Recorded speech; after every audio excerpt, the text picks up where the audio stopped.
Here I have CAT S40, and today I'm going to show you how to disable programmable key on this device.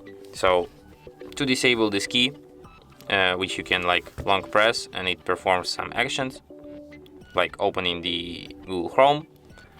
If you want to disable it, firstly you have to open settings, then go to the programmable key section and set it to do nothing, and then tap OK.